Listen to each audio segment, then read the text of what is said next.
재산관리스쿨의 정재기입니다. 이번 시간에는 우리가 갖고 있는 재산에 입을 수 있는 손해와 타인의 신체나 재물에 손해를 끼쳤을 경우 생기는 배상 책임을 보장해주는 보장자산에 대해서 알아보겠습니다. 여러분은 재산하면 가장 먼저 떠오르는 것이 무엇입니까? 아마 많은 분들이 집을 연상하실 텐데요. 맞습니다.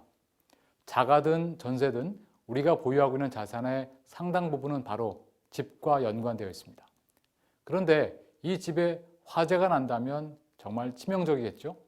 뿐만 아니라 우리가 일하고 있는 사무실이나 공장 같은 사업장에 화재가 발생된다면 그것도 끔찍한 일이 될 겁니다.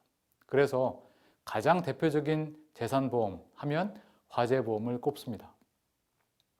화재보험은 화재 사고로 인한 직접 손해 외에 특약에 의해서 폭발사고, 풍수재 사고, 지진, 도난, 전기사고 등을 담보할 수 있습니다.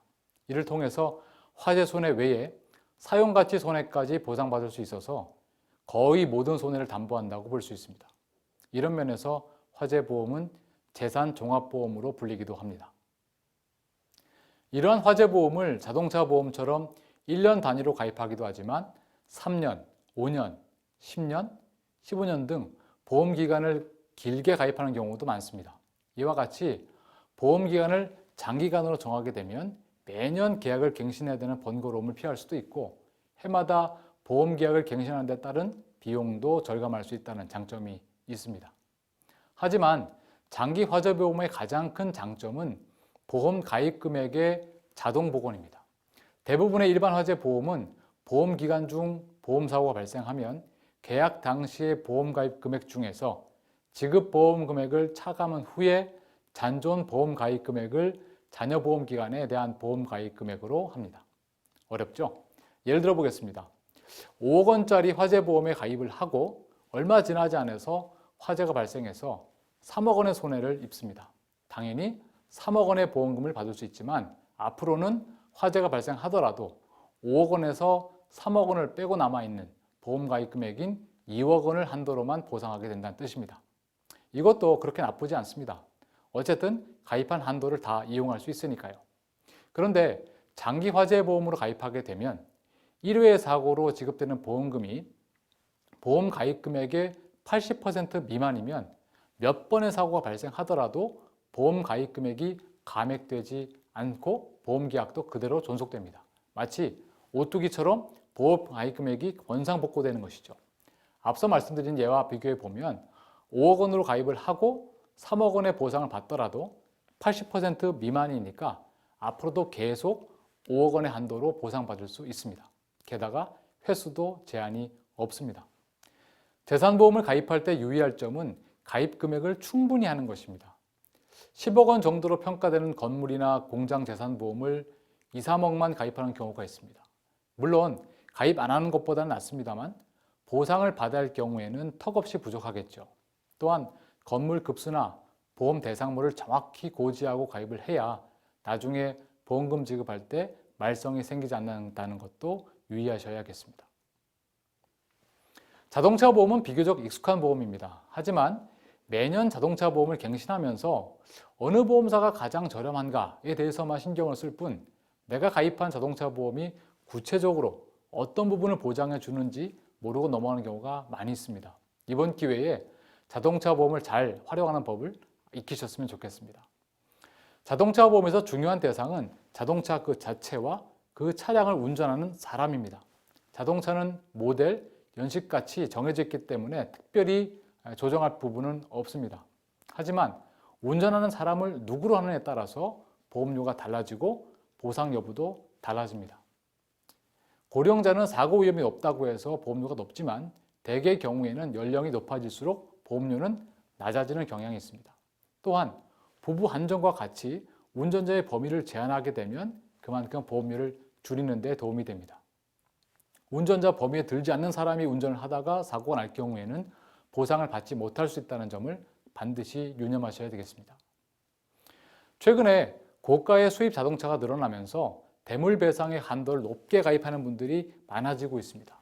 하지만 대물배상 금액이 커진다고 해서 보험료가 같은 비율로 높아지지는 않습니다.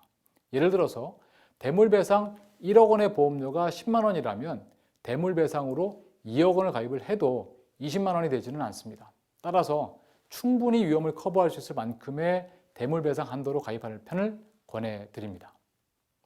마지막으로 자동차 보험에서 살펴볼 내용은 자동차 사고로 인해서 피보험자 본인, 운전자, 부모, 배우자, 자녀 등이 상해를 입었을 때 보상받을 수 있는 특약입니다.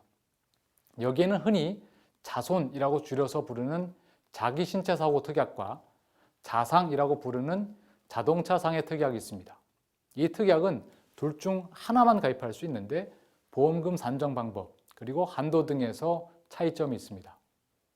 결론부터 말씀드리면 자상 특약이 자손 특약보다 사망, 후유장애, 부상의 보상 한도 면에서 큰 금액을 보장합니다. 또한 자상 특약은 위자료, 휴업손해, 상실수익액, 장례비 등을 보장하는 실손보장한다는 점에서 정액 보장을 해주는 자손 특약보다 보장 범위가 더 넓다고 볼 수 있습니다. 따라서 자상 특약 보험료가 자손 특약 보험료보다 더 높습니다만 보다 충실한 보장을 원하신다면 자상한 자상 특약을 가입하시는 편을 권해드립니다. 자동차 보험을 가입할 때는 운전자의 범위를 정확히 하고 대물배상 한도를 충분히 가입을 하지만 동시에 운행 거리, 요일자리 등을 잘 활용을 해서 보험료를 낮추는 것이 가성비 높게 자동차 보험을 활용하는 길입니다.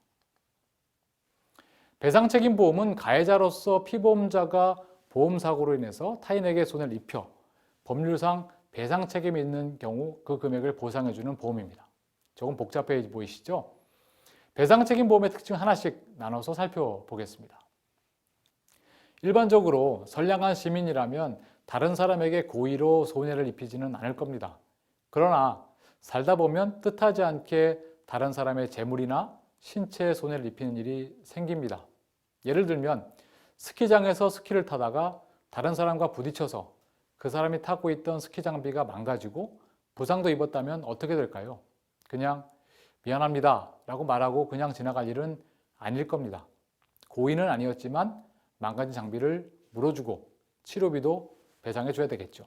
그렇지 않으면 상대방은 여러분에게 법적으로 책임을 지라고 소송을 걸지도 모릅니다. 이때 여러분이 져야 할 책임을 배상 책임이라고 합니다. 이 배상 책임을 보장해 주는 보험이 배상 책임 보험이죠. 앞서 말씀드린 스키장 사고의 경우에 같이 일상 배상 책임 보험을 가입했다면 망가진 장비를 구입 가격에서 감가상각을 해서 보상을 해주고 치료비도 지급을 해줍니다. 사고가 난 것은 좀 안타깝지만 원만히 해결한다는 면에선 큰 도움이 될 겁니다. 주목해야 될 것은 배상 책임이 이론적으로는 무한대에 가깝다는 겁니다. 대부분의 위험은 우리의 신체나 재산처럼 그 범위가 제한적입니다. 하지만 배상 책임은 어디까지 커질지 알 수가 없습니다.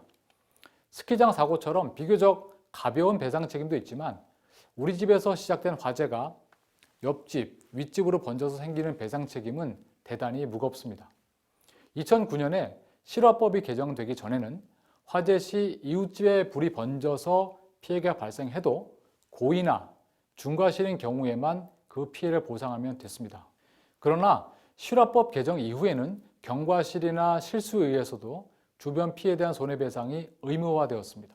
특히 아파트나 빌라처럼 공동주택에 거주하는 가정에서 화재가 발생하면 바로 위아래, 옆집은 물론이고 건물 전체로 번질 가능성도 있습니다. 또한 화재로 인해 전소되진 않았다고 해도 연기나 그음으로 인한 피해는 생각보다 넓게 퍼지는 경향이 있습니다. 따라서 적정한 배상 책임 보험은 모든 사람에게 필수적이라고 하겠습니다. 이번 시간에는 재산보험과 자동차 보험, 배상 책임 보험을 살펴봤습니다. 여러분과 이웃의 소중한 자산을 지키는데 꼭 필요한 보험을 잘 알아두시고 지혜롭게 활용하시기를 바랍니다. 감사합니다.